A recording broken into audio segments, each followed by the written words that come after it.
இதை வந்து நம்ம நல்லா டீப்பாக வறுத்துக்கலாம். இது நல்லா டீப்பாக ரோஸ்ட் ஆயிடுச்சு. இப்போ வந்து நம்ம கடுகு போட்டுக்கலாம், சீரக கருவேப்பிலை சேர்த்துக்கலாம், உப்பு சேர்த்துக்கலாம், கொஞ்சமாக பெருங்காயம் சேர்த்துக்கலாம், போட்டுக்கலாம்.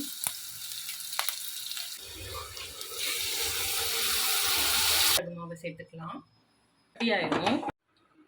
இது நல்லா இறுக்கமாக இருக்க சேர்க்க போகிறதில்ல, மாங்காய் சேர்க்க போகிறேன். குட்டி மாங்காவை துருவி இது கூட சேர்த்து தான் பிடிச்சி அதை சேர்த்துக்கலாம்.